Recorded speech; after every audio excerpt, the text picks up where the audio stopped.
Hello, everyone. Welcome to FFF Digital's first interview with Ina Maria, who is from Namibia. And today we'll be talking about the Okavango Delta and the drilling that will be happening there and how it's going to affect the people and basically the entire world some way or another. Yeah. Okay. Hi, So, everyone. hi, Ina. So, how are you? I'm fine. I'm fine.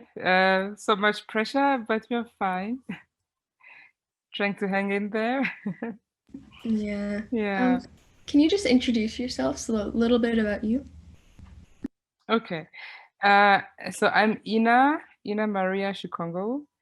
I am a 41-year-old climate activist. I started working with Fridays for Future because I've always had that mentor role. And that mentor role for me meant working with kids in schools, in orphanages, and teaching them about climate justice. So that's how I got involved with Fridays for Future and Windhoek, and then I sort of just it became a baby. Uh, and obviously, I mean, we are a team of eight active activists, and we do whatever we can together. They are also students, so I'm sort of like the mentor to them. But my own personal background is I was born in Kalulu, Angola. I was born as a refugee and lived in a refugee camp. And then by the age of 6, I moved to East Germany, where I also lived there as a refugee. And then we came back to Namibia in 1990 when we got our independence. So that's 30 years ago. I'm an artist, one of my art pieces. I work with recycled material because I am an activist. So I grow my own food and I'm very conscious about the materials that I'm using because I studied fashion design. And we all know our fashion industry. We create a lot of offcuts. And I just felt bad having to throw them away. So I started making textile collages. And I sort of moved away from fashion, but I still do a little bit of it, but I work a lot with patchwork, coming back again to where does my material come from? Yeah, where does my food come from? So those are core values to me that are very, very important. And obviously, having grown up in the liberation struggle of Namibia and as a refugee and in SWAPO camps, we were taught a lot about the bad things about capitalism because we're literally brainwashed to say down capitalism down. We were brought up with very strong Che Guevarian philosophies.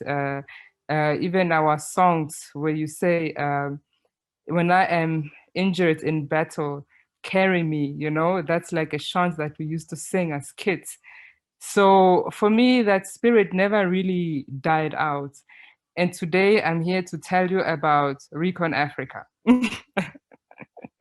who just happened to bring out this demon in me. And the problem with this whole deal is we can see what is happening around the globe. It's really a total takeover of the oil industry, of the last reserves of green spaces that we have. And they don't care about the people, the animals, nothing. They just care about the money. We can all see that the weather patterns are changing drastically, and we are still talking about digging up fossil fuels when we should stop.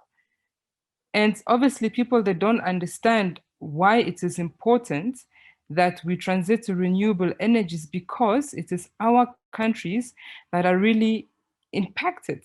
The only problem now is that they are now everywhere, like everywhere, and they are invading indigenous people's lands all over Sweden, Germany, so it is not only in the global south. I mean, you saw what happened with Standing Rock. So this is like total injustice. And when you don't have money, It is so easy to flash money in someone's face who doesn't even know the value of money.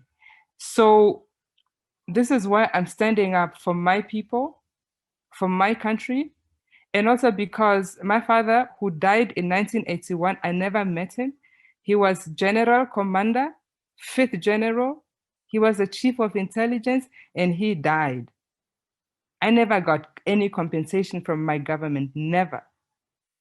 There are some government institutions that helped, but in terms of like helping me to push my project proposals, none of that. It doesn't interest me. It didn't interest them. And that's also because my project proposals that are basically community work, training people, growing gardens in schools, you know, really doing something about food security, what government should be doing, and not people that are looking for jobs and raising kids at the same time. So this made me very furious because I don't know how our government could have allowed this. And the worst part is that there's nothing that we can stop except for raising awareness, you know? You told me the problem, but can you tell our listeners today what is the Okavango Delta? The Okavango Delta, it is the only inland delta that we have here. It is home to almost million people around 3 countries. And I can't talk about the Okavango. Look at me. Cut. Sorry. Okay. So the Okavango Delta is situated in northeastern Namibia. We have several indigenous people that live there. We have the San. We have the Kavango people as well. And the Kavango people are also divided up of sub-tribes. People there, they literally live in the bush. They live in organic homes made out of organic material, like from trees and grass and reeds, whatever that actually grows there. The Kavangos are the farmers. They grow millet, maize. Actually, they stopped even growing millet, but they grow maize and other staples, and also the greens come from there. And mind you, Namibia has got a very short growing season, and like 2 months, that is when we have really, really good rains, because the weather patterns are very unstable at the moment. Sometimes we have good rain, and there are years where you literally just have 4 times rain in a year, which is not enough to grow food, especially because we depend on the rain for growing the food. So it's people that live very simple lives. According to us, they are poor. And there are also fishermen, and there are hunters. And then we've got the San people. The San people, those are our indigenous First Nations, you know. They used to roam this whole country from South Africa all the way, Botswana. So this used to be their homeland. And now it has been reduced to Grootfontein, Sumkwe, northeast, and also some reserves in Botswana and in South Africa. So the space has become very small compared to what it used to be. And they are foragers, so they live off the land. And they are hunters, they are hunter-gatherers. And these people have been marginalized for centuries, and now ReconAfrica is coming to kill them. I'm sorry, I'm just gonna say it because that is what it is. We saw homes exploding in the US, and you're like, what? That's gas? So what if it happens here? You know, people's homes are going to be burning, and then obviously we have our wildlife, the elephants, the giraffes, the wild dogs. We have more than seven endangered species living there, and they're all going to be wiped out so ReconAfrica can continue killing the earth. There are islands that are disappearing. Even you guys in the global north, you are experiencing hurricanes after hurricanes. You know, everyone has to do something, including the fossil fuel industry. And today, technology, with technology, there is no excuse to keep on digging up these raw materials. And there's so much planet already that we could recycle, clean up. We need accountability. And I mean, also coming from a war situation, people that think that I'm paid, I am not being paid by anyone. Huh? Let me just tell you that. Me, I was brought up with the real values of SWAPO. And I feel that it's wrong that people that have so much are coming to take away from people that have nothing. I myself, I have nothing. I grew up with nothing and I still have nothing, and I don't give a damn what you say. That is my message to ReconAfrica, because this is criminal and that the world is even allowing this to happen. You went through colonialism, you went through apartheid, and now you are coming into this which is basically a genocide. So you want it to happen and then you go cry while you could have stopped it. I think it's very criminal. I'm sorry. And I think that they should be brought to justice. And whether the government allowed it or not, and whether the communities were consulted or not, it is not about that. It is about ethics. And if this industry does not have ethics, then they need a wake-up call, because we are not going to allow this to happen. I don't care what I will have to do, but it is not going to happen. Not on my watch. Not on the watch of my ancestors who died in Kasinga, which was on the 4th of May, 1977, where there was a massacre, where the apartheid regime came to wipe out a refugee camp. Huh? Not at the watch of my father's blood, so my government can be corrupt? No, not on my watch. Now you messed with the wrong person. Sorry. I know you talked a lot about who is affected and whatnot, but can you just list down who are the people who will be affected and how will they be affected? What exactly will happen to them? The Kavango, I'm not sure how many tribes they have, sub-tribes. I'm from the Ovambo tribe, but we have 7 different dialects. And they have, I think, about 5. So those are the different people. And then we have obviously the San in Namibia and in Botswana. And those are just the immediate people. And then you have obviously the neighboring countries, Zimbabwe, you have Zambia, you have Angola, Zimbabwe, because we are all in a way connected by this delta. But the immediate countries is Namibia, Botswana, and Angola. But because all of the rivers are somehow interconnected, it will spill. I can maybe also add the Victoria Falls. So it's basically the whole basin. And also because in ReconAfrica's presentation, they are talking about developing the whole basin. They're not just talking about developing here in Namibia and in Botswana, but the whole basin, meaning that everything. So I don't know if those countries were consulted and if they are okay with it. Also because we have trans-border agreements, so I don't know how far that was taken, and because they're not getting any shares. Namibia is getting 10, Recon is getting 90, and Botswana is getting 100. The Kavango people themselves, or most of the people that live along the delta, they will be deprived of water, because the water is going to be poisoned. They won't be able to grow food anymore, and like I say, it's the only place where we can really grow food, grow mango trees and different kinds of fruit trees. It's actually the whole of Namibia that's going to be impacted. It's not just the people that are in the immediate communities. And the sun, because they are foragers, the source of food is going to be poisoned by the water that will be just pumped out and just be thrown out in the landscape. Because I doubt that they have a plan of how they are going to dispose of that toxic waste. The animals are going to be impacted because the source of food is going to be poisoned. So what will they eat? If the water holes are poisoned, what are the animals going to drink?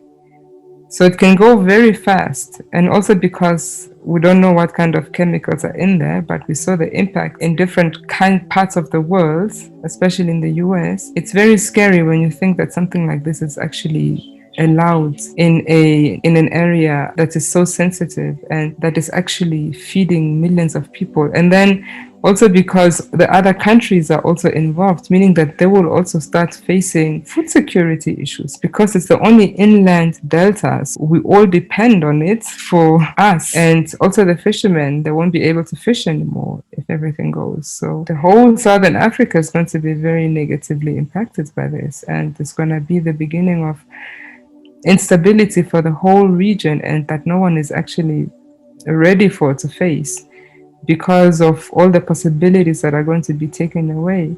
The business people are also affected. The owner of the largest, they will lose their businesses and their investments. I mean, Angelina Jolie even has a trust there in that region. So what about her investment? So it's everyone that is losing. It's the citizens of the world. They will not be able to come and see wildlife in Southern Africa the way that we have known for the past how many years. So yeah, December is going to be the end of the Okavango Delta if we don't do something very fast. And it's really going to impact the whole region. It's not just the people there. Obviously, the ones that are living there, they will be the first ones to feel it. People will start getting sick. Food security is going to be a problem. I mean, government is getting 10%, Recon is getting 90%. What are the provisions of the people on the ground? So we Africans have got no rights to our lands. So the fossil fuels just want to come and kill us out one by These one. companies are just fooling everyone. It really shows, like, as you said, greed. The greed of and even if it comes upon exploiting thousands and thousands of people, even if it comes to that, some people and some companies won't stop. And that just makes it even more necessary for us to fight against it. Because the rig is arriving on the 10th of December, it's very tricky. And the thing is, if I can come up with money that I know I am going to, obviously I will not be running it. If I could just come up with enough money so I can push proper real development in these people's lives, then it would make a difference. Because what we need is we need to look at renewables, okay? We need to look, because the problem here is that it is true there is a lot of poverty. So if ReconAfrica is flashing a lot of money in their faces, then let me flash money in their faces that they will be getting for a period of at least 5 years on a monthly basis so they can develop the region properly. And obviously with that, it doesn't, one obviously has to get organizations involved, such as the regenerative warriors, that is what I call them, the eco warriors, the ones who do regenerative agriculture. John Deleu creates a project like the lowest plateau, but in the Kavango, where we have people really set up proper mechanisms of how they can grow food in dry land, also because climate change is really here. And you can already feel that the soil is much hotter than what it used to be like 2 years ago. And you have these dry spells. So it's very bad. It is you will not be able to grow food at all. So if we need to use different kinds of technologies like permaculture, also because overgrazing is a problem, then at least one can teach the people how to do holistic management and work together as a village, bring back the concept of the village, but also teach them how to be productive in terms of economic development. Also because thanks to my contribution, and nobody can deny it because I have the proposal in my emails when it was written, all shops in Namibia, they have to have at least 10% of Namibian produce in their shops. So at least it would give them the power to sell the food to the shops directly. And then one could also take it further where we do real product development, because these people have skills. It doesn't mean that just because they don't have education that they don't have skills, but through proper skill development and product development workshops, we could create products that can be sold in the shops here, so we don't always have to import all the products from somewhere else, and why not import them as well? So there is a possibility there. And the lowest plateau did it. So why can't we do it? I mean, why don't the banks and all these companies stop whatever they're doing and start investing in regenerative agricultural systems? The policies that they make, they don't think about the lives on the other side, the way that they will be impacted. And that, I think, is very selfish from the global north, because you don't want to be at war, but your greed, your consumerism, it's just too much. That is what's killing the whole planet, because other people, they want more. And also, companies, they need to be held accountable for making products that break after 3 months. In the 70s, they used to make products that are still working today. I still use electronics from the 70s that I got it free at secondhand shops. So why can't we do that? Why do we need a new cell phone every single month? We don't need that. So it's really a matter of saying, hey, pull the brakes. What is it that we can do? And even if we are recycling, it is not fair that children in Ghana, in Toxic City, have to recycle our electronics so we can have cell phones. It's totally criminal. Protect, restore, and fund. Those three. That is what we should be doing right now. Protect the green spaces that we have, restore the spaces that have been destroyed, and the fossil fuel industry should be held accountable for restoring all the ecosystems that they have destroyed. And we need to fund these initiatives. And you can start by funding the Okavango Delta. So those are the solutions. They are there. And also, scientists have come up with amazing technologies where you don't need what is in the ground anymore. So why aren't we listening to them? Even one of the important things that I always bring up is the Niger Delta. It is completely destroyed now. It's completely destroyed. Shell is going to court because of the crimes that they did in the Niger Delta. So Recon thinks that they are just the company. Normally, when they have the shares, they tend to sell it off to other people they just get the rights, and then another company comes in to do the actual work. So, it's still the same industry. Now, moving on to the next question. Can you tell us a little bit about your FFF group and what incredible actions you guys are doing to save the Okavango Delta? And then we have Tuka, we have Yakapita, we have Helvi, Waffles, Amarus, and Reynolds. And they are like the most active ones. And normally what we do is we do have strikes here and there, but we focus more on outreach, where we go to schools or to orphanages or to communities, and then we talk about the climate crisis, but we also come in with solutions where we talk about different ways of growing food, we use permaculture principles, and we also go to the extent of creating gardens with our participants. And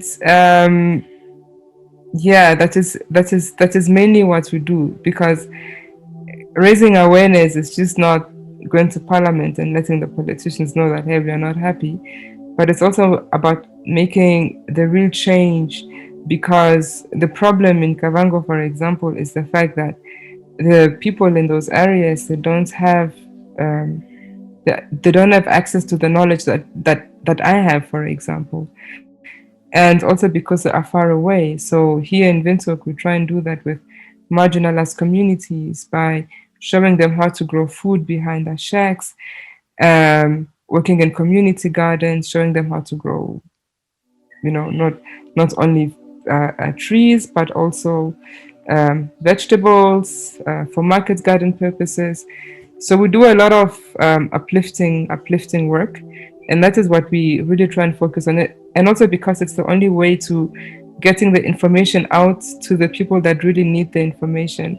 Like in the informal settlements, it's so important to teach the people about alternative cooking solutions, because they use gas, which is why we have a lot of shack fires in the winters because people are burning gas and they're trying to keep warm and everything is made out of plastic. So the fires they just go out of hand. And then also because of this mass migration to the capital for people looking for jobs, they always end up in the informal settlements. And yeah, so they have to walk miles and miles to find firewood, and it's becoming less and less. And we need to preserve that as well. So by giving them solutions of use a rocket stove and a solar stove, you are addressing the solution. You don't just say don't cut the firewood down. No. And also how to grow your own raw material. You don't have to cut down that old camel thorn, or you don't have to cut down the rosewood. Why don't you try and grow different kinds of species that grow really fast, that you try and control so they don't become invasive, which is an education. And then that is what you use for your firewood, and then you leave what is there. So that is what we do. We talk, we raise awareness, and then we also go into the practicals of it, of yeah, growing food in using different methods.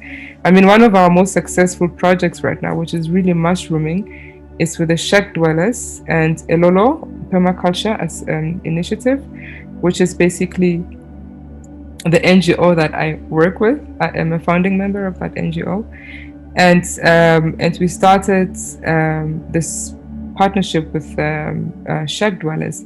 So every weekend we are in a different home, well, not us, and then we work with them.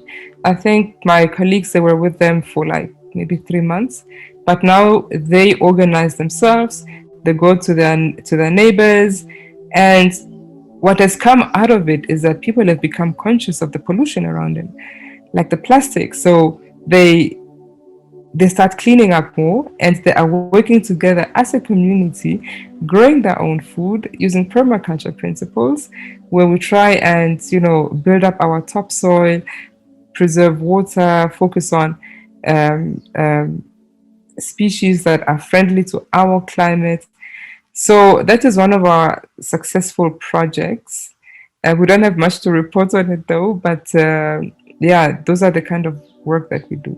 I mean, that is the kind of work that we normally do with Fridays for Future. That's amazing. I think a lot of people often just like tell people to like stop doing that, but we don't give solutions. So the fact that your FFF group gives solutions, and not only gives solutions, but it also helps those solutions be implemented, right? Like the gardens in schools. That's very beautiful. I love that.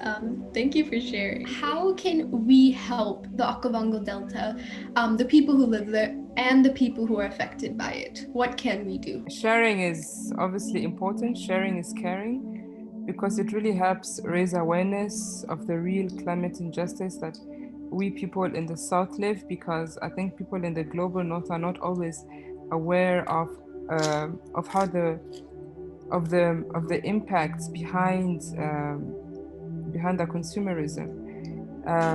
They are not always aware that because of because of what they want to do, people in the global North are not aware of the carbon footprint of the products. They don't make the relationship to more oil, we lose more areas like the Kavango Delta. More oil, we will lose the reefs in the Bahamas. More oil, we will lose the forests in India, Tano and Molem. You know, you need to make the relation, because if you don't, like if you don't speak, you will not be able to understand how important this fight actually is. So sharing is very important. And obviously, I am challenging everyone to help me raise at least 20 million by 10 days.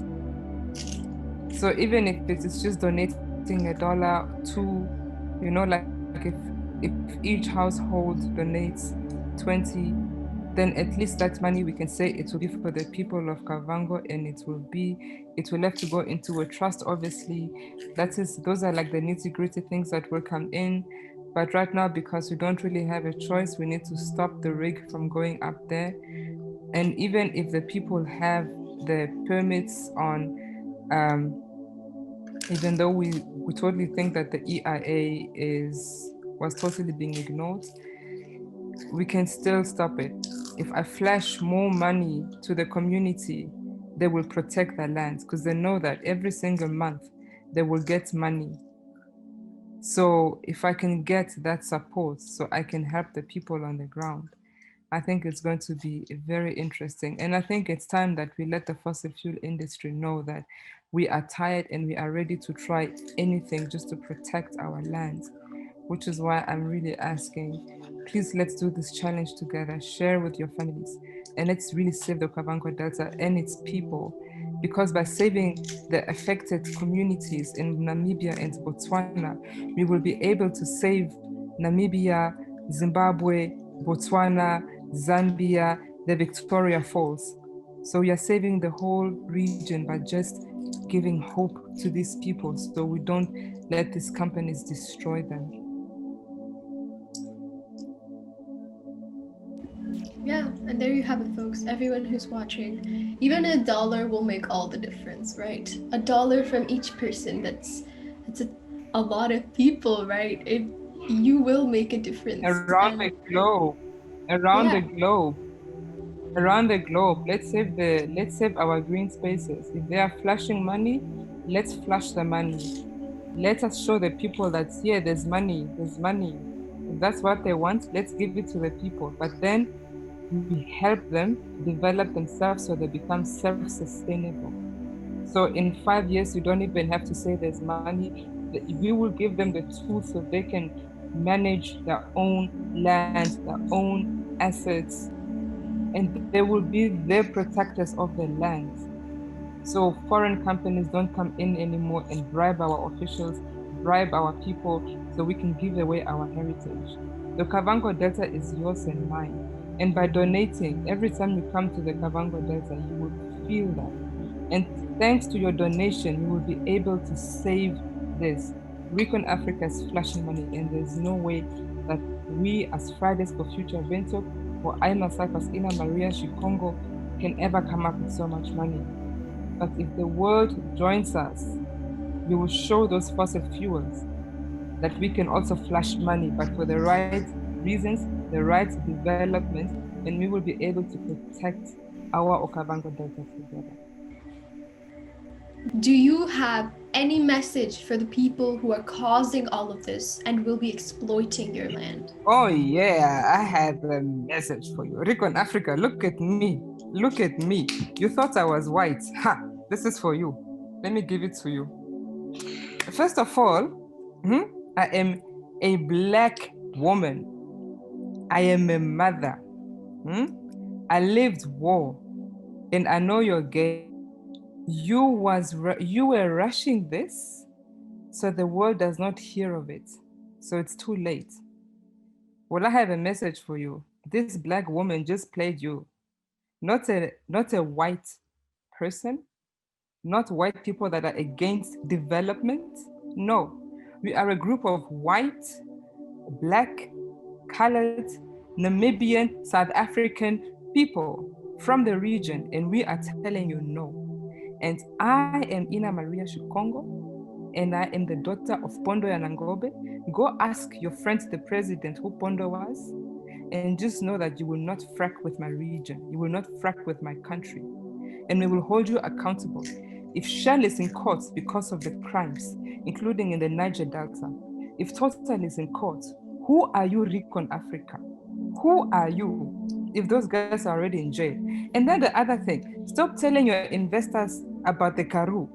Investors, please investigate the Karoo. That project was stopped. ReconAfrica is scamming you.